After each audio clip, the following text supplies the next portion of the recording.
नमस्ते दोस्तों।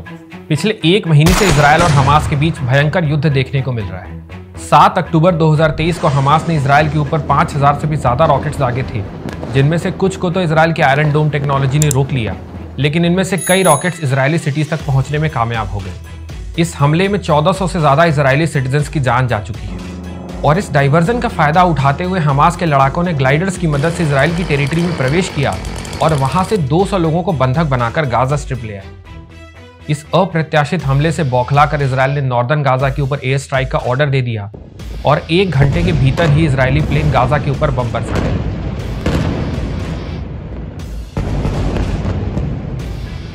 לא במבצע, לא בסבבים, במלחמה। इससे पहले कि गाजा निवासी कुछ समझ पाते, हवाई जहाज से उड़ते हुए पर्चे उनके ऊपर गिरे कि 24 घंटे के अंदर नॉर्दर्न गाजा को खाली कर दो। आनन फानन में लोग अपना सामान बांधकर गाजा के दूसरे शहरों जैसे कि खान यूनिस और सदर्न गाजा की ओर भागे, लेकिन इतने कम समय में पूरे शहर को खाली कर देना मुमकिन नहीं था। इजरायली एयर स्ट्राइक में बच्चे, बूढ़े और कई मासूम लोगों की जान चली गई। नॉर्दर्न गाजा ऑलमोस्ट एक मलबे का ढेर बन चुका है और 20% बिल्डिंग्स तो इतनी डैमेज हो चुकी हैं कि उन्हें रिपेयर भी नहीं किया जा सकता।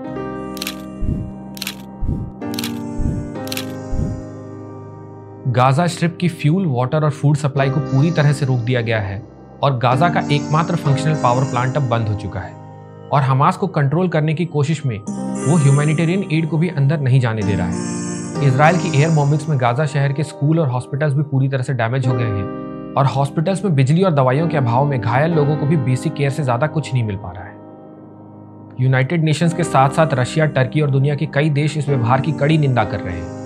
It is important to also recognize the attacks by Hamas did not happen in a vacuum. The Palestinian people have been subjected to 56 years of suffocating occupation. लेकिन रशिया यूक्रेन युद्ध में इंसाफ का ढिंढोरा पीटने वाले अमेरिका और यूरोप ने इस मामले पर पूरी तरह से चुप्पी साध रखी है। इंटरनेशनल प्रेशर में अमेरिका ने इजरायल से अपील की है कि वो अपना ग्राउंड ऑफेंसिव थोड़े दिनों के लिए डिले कर दे ताकि घायल लोगों तक खाना, पानी और जरूरी मदद पहुंचाई जा सके।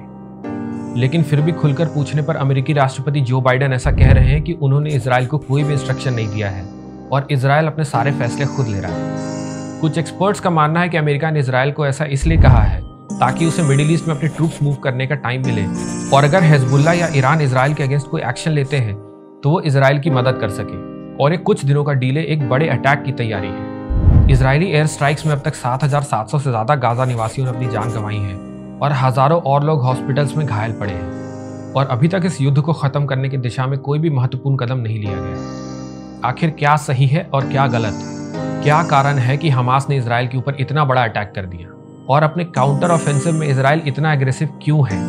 क्या यह इजरायल का सेल्फ डिफेंस है या इसके पीछे भी कोई बहुत बड़ा पॉलिटिकल ड्रामा छिपा हुआ है? ये कहानी इतनी गहरी और रोमांचक है कि इसे पूरी तरह से समझाने के लिए मुझे इस वीडियो को 2 पार्ट्स में तोड़ना पड़ा है और ये वीडियो इस सीरीज की पहली कड़ी है। तो आइए शुरू करते हैं।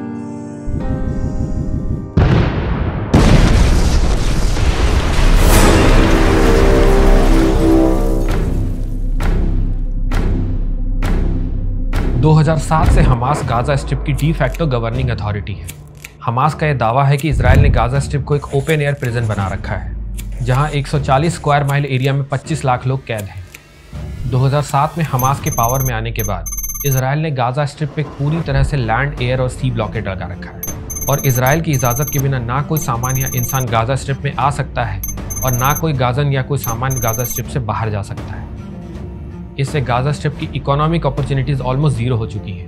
यहाँ का अनएम्प्लॉयमेंट रेट 40% है और 80% गाजा निवासी किसी न किसी तरह की फॉरेन एड पर अपने गुजारे के लिए निर्भर है। इजरायल और पैलेस्टाइन के रिलेशंस को पूरी तरह से समझने के लिए हमें समय में बहुत पीछे चलना पड़ेगा। इस्लाम, क्रिश्चियनिटी और जुडाइज्म, इन तीनों को अब्राहमिक रिलीजन के नाम से जाना जाता है, यानी कि ये तीनों अब्राहम से किसी न किसी तरह से लिंक्ड हैं। जूइश, क्रिश्चियन और इस्लामिक टेक्स्ट के अनुसार अब्राहम भगवान का एक बहुत बड़ा भक्त था। उसने आइडल वर्शिप के खिलाफ आवाज़ उठाई थी और अपने पिता के घर में मौजूद सारी मूर्तियों को तोड़ दिया था। उसके ऐसा करने से वहाँ के राजा ने उसे आग में फिकवा दिया, लेकिन वो जला नहीं। उसे भगवान ने बचा लिया और ये आदेश दिया कि वो उनके बताए हुए देश को जाए और एक नए धर्म की स्थापना करे। अब्राहम की पत्नी सारा किसी बच्चे को जन्म नहीं दे पाती है। ऐसा होने पर अब्राहम अपनी स्लेव हगार के साथ एक बच्चे इस्माइल को जन्म देता है। लेकिन कुछ समय बाद सैरा भी आइजैक नाम के एक बच्चे को जन्म दे देती है। अब्राहम का टेस्ट करने के लिए भगवान उसे आदेश देते हैं कि वो अपने बेटे आइजैक की कुर्बानी दे दे। अब्राहम भगवान के आदेश को मानकर आइजैक को एक पहाड़ पर ले जाता है उसका सर काटने के लिए। लेकिन जैसे ही वो ऐसा करने वाला होता है, भगवान वहाँ आते हैं और उसे रोक लेते हैं। और फिर अब्राहम, आइजैक और आइजैक का बेटा जेकब तीनों मिलकर जुडाइज्म धर्म की स्थापना करते हैं। क्रिश्चियन लोग आइजैक के इस सैक्रिफाइस को जीसस क्राइस्ट के सैक्रिफाइस से रिलेट करते हैं और इसलिए उनके लिए भी अब्राहम एक पूजनीय व्यक्ति बन जाते हैं। इस्लामिक टेक्स्ट की माने तो अब्राहम अपने बेटे आइजैक नहीं इस्माइल की बलि देने वाले थे और अल्लाह के बचाने के बाद अब्राहम और इस्माइल मक्का जाते हैं और वहां जाकर हज की स्थापना करते हैं।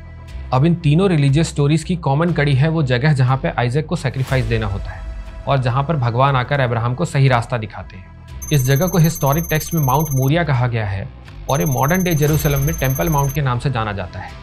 प्रेजेंट डे में इस टेम्पल माउंट पे अल अक्सा मॉस्क कंपाउंड एस्टैब्लिश्ड है, जो कि मक्का और मदीना के बाद मुस्लिम्स की तीसरी सबसे ज़्यादा होली साइट है। अब क्विकली मैं आपको अल अक्सा मॉस्क के बारे में कुछ चीज़ें बता देता हूँ, क्योंकि हमारी आगे की कहानी में ये बार बार आएगा। अल अक्सा मॉस्क कंपाउंड में 2 मेजर साइटें हैं, डोम ऑफ द रॉक और अल किबली मॉस्क। इस कंपाउंड को एक्सेस करने के 15 गेट्स हैं, जिसमें से 10 लोगों के लिए खुले रहते हैं और इन 10 में से मात्र 1 नॉन मुस्लिम्स के लिए ओपन है। इसी अल अक्सा कंपाउंड के वेस्टर्न वॉल के बारे में ऐसा माना जाता है कि ये जूइश माइथोलॉजी के फर्स्ट और सेकंड टेम्पल्स के रिमेन से बनी है और जूइश लोग ऐसा मानते हैं कि उनके मसीहा जब भी इस धरती पर आएंगे तो इसी जगह पे 3rd जूइश टेम्पल की स्थापना करेंगे। ये वेस्टर्न वॉल जूइश लोगों की सबसे ज़्यादा होली साइट है और हर साल मिलियंस ऑफ जूज इस वॉल पे अपना सर झुकाने आते हैं। और अल अक्सा मॉस्क कंपाउंड के पास में मौजूद ओल्ड सिटी का अपना अलग ही हिस्टोरिकल सिग्निफिकेंस है। यहाँ इस्लाम और जुडाइज्म के साथ साथ क्रिश्चियनिटी और आर्मेनियन हिस्ट्री के भी बहुत सारे इंपॉर्टेंट मॉन्यूमेंट्स हैं और अपने इसी रिलीजियस और हिस्टोरिकल सिग्निफिकेंस के कारण जेरूसलम हमेशा चर्चा में बना रहता है। यहाँ तक कि जब भी पैलेस्टीनी इजरायलीज के अगेंस्ट कोई प्रोटेस्ट शुरू करते हैं तो उसका केंद्र बिंदु ये अल अक्सा मॉस्क कंपाउंड ही होता है। आइए अब ये समझते हैं कि अगर ज्यूज का जन्म पैलेस्टाइन में हुआ तो वो यूरोप कैसे चले गए और फिर यूरोप से वापस पैलेस्टाइन कैसे आए। ज्यूज का यूरोपियन माइग्रेशन रोमन टाइम से ही शुरू हो गया था, जब कई ज्यूज ने ट्रेड के लिए ग्रीस को अपना घर बना लिया था। लेकिन एक बड़ी संख्या में ज्यूज यूरोप तब पहुंचे जब रोमन एम्पायर ने कॉन्स्टेंटिनोपल को अपने कब्जे में ले लिया और लाखों ज्यूज को स्लेव बनाकर अपने साथ रोम ले गए। Through out the history Christians के रिलीजियस एक्सपेडिशंस और क्रूसेड्स में ज्यूज को परसिक्यूट किया गया है और इन्हीं परसिक्यूशन से भागते भागते ज्यूज धीरे धीरे पूरे यूरोप में फैल गए। पोलैंड, रशिया और ईस्टर्न यूरोप के देश जनरली ज्यूज की तरफ ज्यादा अकोमोडेटिव थे और इसीलिए धीरे धीरे ज्यादातर ज्यूज ईस्टर्न यूरोप, रशिया और पोलैंड माइग्रेट करने लगे। 1550s के आसपास तो यूरोप की 3/4 ज्यूइश पॉपुलेशन पोलैंड में रह रही थी। 19th सेंचुरी में जब एम्पायर खत्म होने लगे और टेरिटरी और कल्चरल आइडेंटिटी के बेसिस पे नेशंस बनने लगे तो ज्यूज के अंदर भी अपने होमलैंड की चाह जाग उठी। 1896 में थियोडर हर्जल नामक एक ऑस्ट्रो हंगेरियन ज्यूइश जर्नलिस्ट ने डेर जुडेन स्टार्ट नामक एक पैम्पलेट पब्लिश किया और इजराइल में एक ज्यूइश होमलैंड की स्थापना का कॉन्सेप्ट प्रेजेंट किया। और 1897 में हर्जल स्विट्जरलैंड के बासल में फर्स्ट जायनिस्ट कॉन्फ्रेंस ऑर्गेनाइज करते हैं ताकि ज्यूइश कम्युनिटी के इन्फ्लुएंशियल लोगों को वो अपने विजन से अवगत करा सके। लेकिन इस दिशा में कोई बड़ा मूवमेंट शुरू होने से पहले ही 1904 में हार्ट अटैक से हर्जल की मौत हो जाती है। लेकिन इंडिविजुअल लेवल पे कई ज्यूज ने यूरोप से पैलेस्टाइन माइग्रेशन शुरू कर दिया था। 1840 से 1880 में पैलेस्टाइन की ज्यूइश पॉपुलेशन 9000 से बढ़कर 23000 हो जाती है। लेकिन पैलेस्टाइन में एक ज्यूइश होमलैंड की नींव रखी जाती है ब्रिटिश गवर्नमेंट के द्वारा 1917 के बेल्फोर डिक्लेरेशन से। इस चीज को सही तरीके से समझने के लिए हमें ब्रीफ में वर्ल्ड वॉर 1 के सर्कमस्टांसेस को समझना पड़ेगा। 19th सेंचुरी में इंडिया ब्रिटिश पावर का एक बहुत बड़ा सोर्स बन चुका था और ब्रिटेन के ग्लोबल एस्पिरेशंस के लिए इंडियन ट्रूप्स का स्विफ्ट मूवमेंट बहुत ही जरूरी था और इंडियन ट्रूप्स का ये मूवमेंट होता था स्यूज कैनाल के जरिए। इसलिए स्यूज कैनाल को सेफ रखना ब्रिटिश के लिए बहुत ही जरूरी था। इसीलिए 1882 में ब्रिटेन ने इजिप्ट को ऑटोमन एम्पायर से एनेक्स कर लिया था ताकि वो स्यूज कैनाल की सेफ्टी को इंश्योर कर सके। 28 जुलाई 1914 को यूरोप में ऑस्ट्रिया वर्ल्ड वॉर 1 की शुरुआत कर देता है। इसमें ऑस्ट्रियन एम्पायर, जर्मन एम्पायर और ऑटोमन एम्पायर एक साथ होते हैं, जिन्हें हम सेंट्रल पावर्स के नाम से जानते हैं, और ब्रिटेन, फ्रांस और रशिया एक साइड होते हैं, जिन्हें हम एलाइज के नाम से जानते हैं। अब शुरुआत में सभी पावर्स को ऐसा लगता है कि युद्ध ज़्यादा से ज़्यादा कुछ महीनों तक चलेगा, लेकिन 1914 के अंत तक कोई भी फैसला नहीं हो पाने पर हर किसी को ये समझ में आ जाता है कि युद्ध बहुत लंबा चलेगा और सब लग जाते हैं अपनी अलायंसेस बनाने में और ये डिसाइड करने में कि युद्ध खत्म होने के बाद किसको क्या मिलेगा। रशिया को अपने ट्रेड और इंपीरियल एम्बिशंस के लिए मेडिटेरेनियन सी का एक्सेस चाहिए था, तो 1915 में ब्रिटेन रशिया के साथ कॉन्स्टेंटिनोपल एग्रीमेंट करता है, जिसके अनुसार अगर वो युद्ध जीत जाते हैं तो कॉन्स्टेंटिनोपोल और डार्डेनेल्स की टेरिटरीज रशिया को दे दी जाएंगी। इसी समय ब्रिटेन इटली के साथ ट्रीटी ऑफ लंदन साइन करता है, जिसके अनुसार अगर वो युद्ध जीत जाते हैं तो ऑटोमन एम्पायर का यूरोपियन हिस्सा, जिसे एनाटोलिया के नाम से जानते हैं, वो इटली को दे दिया जाएगा। इसी समय वेस्टर्न अरेबिया के रूलर शरीफ हुसैन इजिप्ट में ब्रिटेन के हाई कमिश्नर मैकमोहन को लेटर लिखते हैं और ये एक्सप्रेस करते हैं कि वो मिडिल ईस्ट में ब्रिटेन के साथ अलायंस बनाना चाहते हैं। वो ब्रिटेन को ऑटोमन एम्पायर के अगेंस्ट वॉर में सपोर्ट करेंगे और जीत जाने की स्थिति में ब्रिटेन उनकी मदद करेगा एक यूनिफाइड अरब स्टेट बनाने में। अब अरेबियन पेनिनसुला में ब्रिटेन के पास कोई वर्दी अलाई नहीं था, तो ब्रिटेन इस प्रपोजल को इन प्रिंसिपल अप्रूवल दे देता है। इसी बीच 1916 में ब्रिटेन के डिप्लोमेट मार्क साइक्स अपने French counterpart George Picot से लंदन में मिलते हैं, ये डिसाइड करने के लिए कि वॉर के बाद ऑटोमन एम्पायर की टेरिटरीज ब्रिटेन और फ्रांस में किस तरह से डिवाइड होंगी। अब ब्रिटेन को इराक के ऑयल और मेडिटेरियन सी के एक्सेस में इंटरेस्ट था, तो वो डिसाइड करते हैं कि इराकी टेरिटरीज और पैलेस्टाइन का हाइफा शहर ब्रिटेन को दे दिया जाएगा।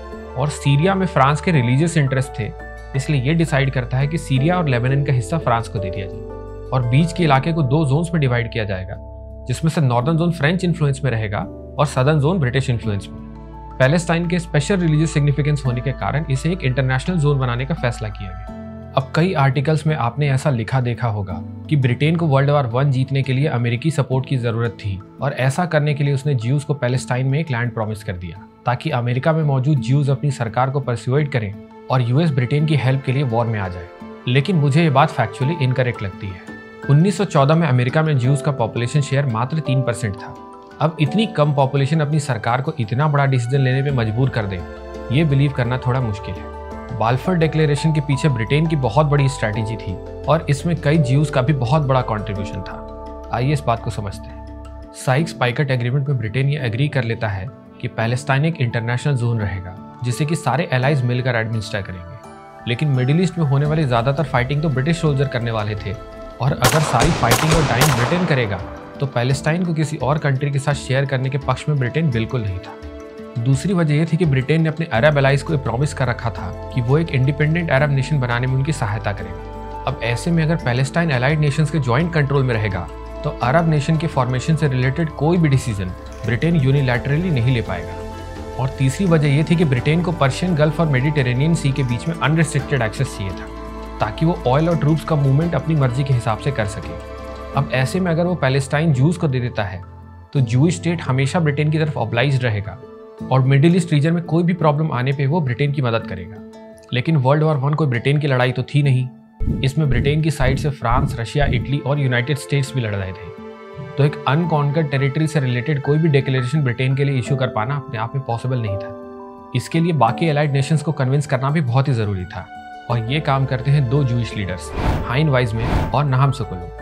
हाइन वाइजमैन एक रशियन जूइश बायोकेमिस्ट थे जो इजराइल की फॉर्मेशन के बाद उसके पहले प्रेसिडेंट भी बने और हाइन वाइजमैन ने ही ब्रिटेन के फॉरेन सेक्रेटरी आर्थर बाल्फोर को कन्विंस करने का काम किया कि जूइश होमलैंड पैलेस्टाइन में ही बने, वरना पहले तो ब्रिटिश का प्लान था कि जूइश होमलैंड अफ्रीका के युगांडा में बना दें। और फ्रांस और अमेरिका को कन्विंस करने का काम किया नाहम सोकोलोव ने। 4 जून 1917 को नाहम सोकोलोव फ्रांस के प्राइम मिनिस्टर ऑफिस से ये लिखवा लेते हैं कि फ्रांस पैलेस्टाइन में एक जूइश होमलैंड बनाने के कॉन्सेप्ट को सपोर्ट करता है और इस लेटर को वो सबमिट करते हैं ब्रिटेन के फॉरेन सेक्रेटरी ऑफिस में और साथ ही साथ वो इसे अपने साथ लेकर जाते हैं अमेरिका और अमेरिकी सुप्रीम कोर्ट के जूइश जज लुइस डी ब्रांडिस को कन्विंस करते हैं कि वो इस लेटर पे अमेरिकी सरकार का भी एंडोर्समेंट ला कर दे। शुरुआत में अमेरिकी राष्ट्रपति इस चीज़ को उतना सपोर्ट नहीं करते, लेकिन अल्टीमेटली ज्यूज को अमेरिकी सपोर्ट मिल जाता है।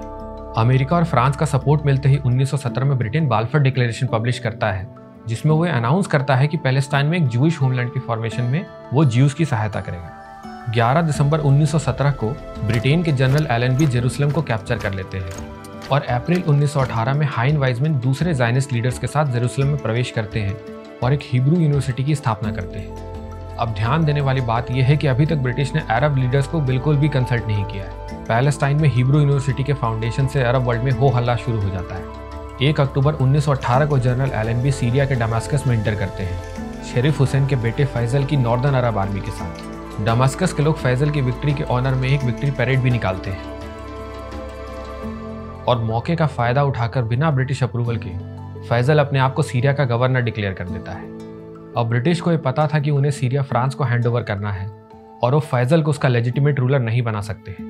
31 अक्टूबर 1918 को ऑटोमन एम्पायर सरेंडर कर देता है और 11 नवंबर 1918 में यूरोप में भी वर्ल्ड वॉर I खत्म हो जाता है। जनवरी 1919 में अलाइड नेशंस के रिप्रेजेंटेटिव्स फ्रांस के वर्साई में मिलते हैं, ये डिसाइड करने के लिए कि किसे कौन सी टेरिटरी मिलेगी। अमेरिकी राष्ट्रपति Woodrow Wilson nationalistic self determination के फेवर में रहते हैं, लेकिन बाकी अलाइड नेशंस के इंपेरियलिस्टिक एम्बिशंस के आगे उनकी ज़्यादा चल नहीं पाती। इस कॉन्फ्रेंस को फैजल भी अटेंड करता है, एक इंडिपेंडेंट अरब स्टेट की डिमांड रखने को। लेकिन इस कॉन्फ्रेंस के आउटकम से बना लीग ऑफ नेशन ये डिसाइड करता है कि ऑटोमन टेरिटरीज को ब्रिटेन और फ्रांस के बीच में डिवाइड कर दिया जाएगा उनके मैंडेट्स के फॉर्म में, यानी कि यहाँ के रूलर्स को अपने इकोनॉमिक और पॉलिटिकल डिसीजंस लेने के लिए ब्रिटेन और फ्रांस के अप्रूवल की जरूरत पड़ेगी। इसी कॉन्फ्रेंस में बाल्फर डिक्लेरेशन को भी इंडोर्स किया जाता है कि ओवर टाइम ब्रिटेन पैलेस्टाइन में एक जूइश स्टेट के फॉर्मेशन में हेल्प करेगा। साइक्स-पीको एग्रीमेंट के अनुसार ब्रिटेन सीरिया फ्रांस को दे देता है और फैजल दमिश्क से भागकर पैलेस्टाइन आ जाता है। फ्रांस सीरियन टेरिटरीज को डिवाइड करके मॉडर्न डे लेबनान और सीरिया की स्थापना करता है। वेस्टर्न साइड पे जॉर्डन रिवर को बाउंड्री बनाकर ब्रिटेन पैलेस्टाइन और ट्रांस जॉर्डन की स्थापना करता है और ईस्टर्न साइड में मेसोपोटामिया की टेरिटरीज को कंसोलिडेट करके ब्रिटेन मॉडर्न डे इराक का फॉर्मेशन करता है।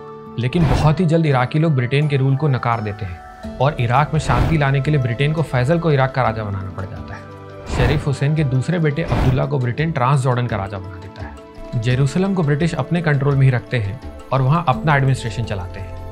लेकिन शरीफ हुसैन का अरेबिया का किंग बनने का सपना अधूरा ही रह जाता है, क्योंकि 1925 में इब्न साउद नाम के एक दूसरे अरेबियन रूलर मक्का और पूरे सऊदी अरेबिया को कैप्चर कर लेते हैं और सऊदी अरेबिया पे आज तक उनके ही बेटों का राज है। खैर, हम अपनी जेरूसलम की कहानी पर वापस आते हैं। ब्रिटिश प्रोटेक्शन में ज्यूज का यूरोप से पैलेस्टाइन माइग्रेशन शुरू हो जाता है और हाइन वाइजमैन और कई और ज़ायनिस्ट लीडर्स इजरायली माइग्रेंट्स के लिए बड़े लैंड पार्सल परचेज करते हैं और वहाँ पे सारी सुविधाओं से भरपूर सेटलमेंट्स बनाते हैं। पैलेस्टीनियंस को ये बात बिल्कुल पसंद नहीं आती है कि कुछ यूरोपियन माइग्रेंट्स उनके देश में आकर उनका लैंड खरीद रहे हैं और इतने बड़े बड़े सेटलमेंट्स बना रहे हैं। लेकिन ये माइग्रेशन कम नहीं होता है, बल्कि और बढ़ जाता है। 1930s और 40s में यूरोप में बढ़ते हुए नाजी परसिक्यूशन और होलोकॉस्ट के कारण बड़ी संख्या में ज्यूज पैलेस्टाइन माइग्रेट करना शुरू कर देते हैं। इससे पैलेस्टीनियन का अनरेस्ट बढ़ जाता है और ज्यूज पे अटैक करना शुरू कर देते हैं। इसके जवाब में ज्यूज भी पैलेस्टीनियन पीपल पे अटैक करना शुरू कर देते हैं और इजराइल में टेंशन और वायलेंस बढ़ता ही जाता है। इसे देखते हुए ब्रिटेन थोड़े समय के लिए ज्यूइश माइग्रेशन पे रोक लगा देता है। 1939 में इस समस्या को सुलझाने के लिए ब्रिटेन एक 2 स्टेट सोल्यूशन लेकर आता है, जो कि काफ़ी हद तक पैलेस्टाइन के फेवर में होता है। लेकिन पैलेस्टीनी लोग इसे रिजेक्ट कर देते हैं, क्योंकि उन्हें तो अपना लैंड शेयर ही नहीं करना था किसी के साथ। 1947 में इंडिया से विड्रॉ करने के साथ ब्रिटेन पैलेस्टाइन से भी विड्रॉ कर लेता है और पार्टीशन के बाद इंडिया पाकिस्तान में हो रहा वायलेंस अब इसराइल पैलेस्टाइन में भी शुरू हो जाता है।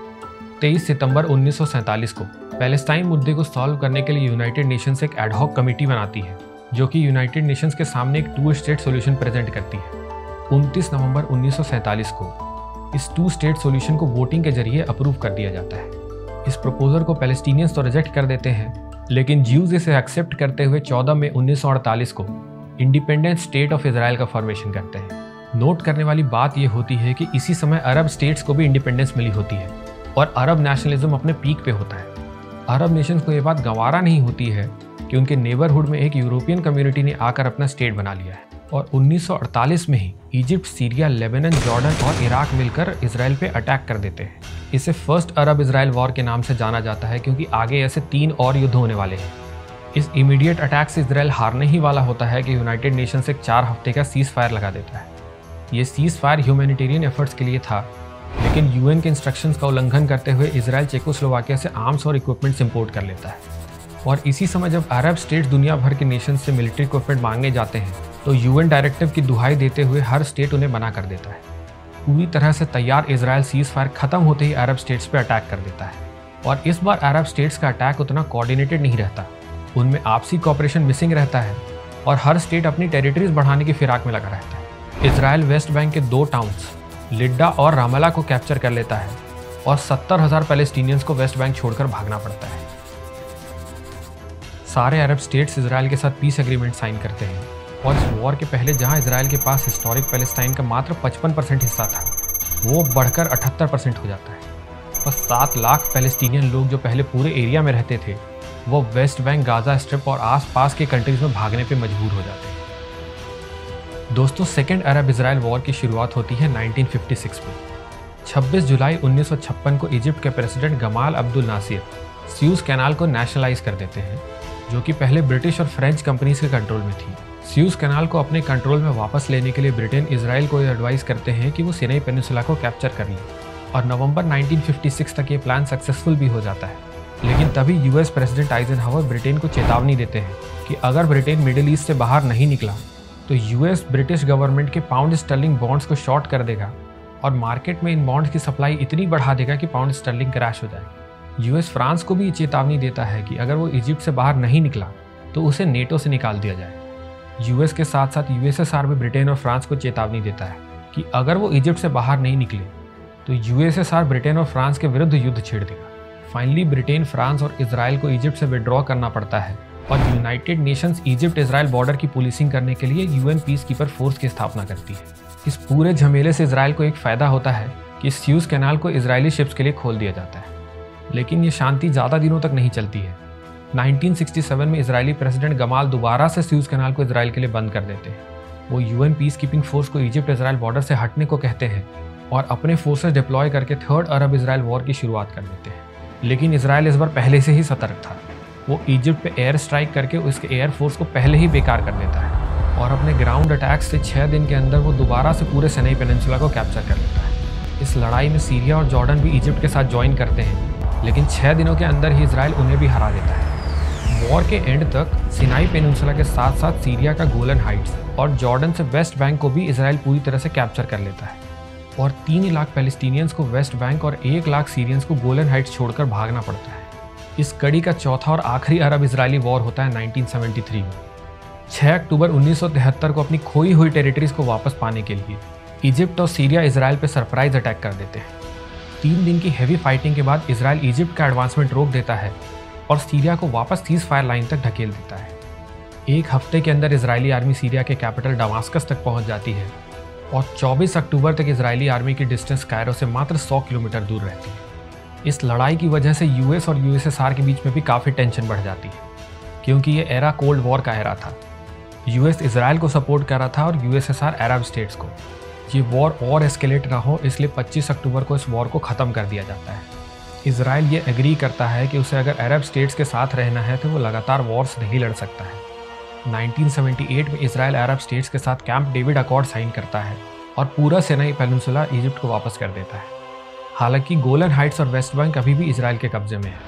दोस्तों, इसके आगे की कहानी और भी ज़्यादा इंटरेस्टिंग है। अभी तक तो बस इजराइल का फॉर्मेशन हुआ है। अरब स्टेट्स ने मजबूरी में आकर इजराइल से हाथ तो मिला लिया है, लेकिन पैलेस्टीनियन लोगों को यह गवारा नहीं है कि इजराइल उनकी टेरिटरीज को कैप्चर करे और उनके ऊपर रूल करे।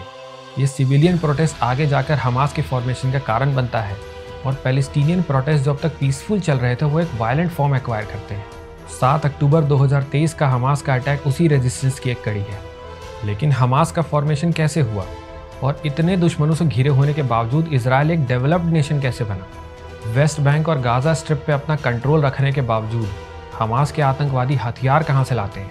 और ऐसे और कितनी कहानियाँ और राज छुपे हुए हैं मिडिल ईस्ट की इस छोटी सी कंट्री में। अगली वीडियो में हम ऐसी ही बहुत सारी इंटरेस्टिंग बातें आपको बताने वाले हैं। तो अगली वीडियो की नोटिफिकेशन के लिए चैनल को सब्सक्राइब ज़रूर करिएगा और इस वीडियो को ज़्यादा से ज़्यादा लोगों तक शेयर करिए ताकि उन्हें भी इजराइल और गाज़ा की सच्ची कहानी पता चले। मिलता हूँ आपसे नेक्स्ट वीडियो में, तब तक के लिए नमस्कार, धन्यवाद।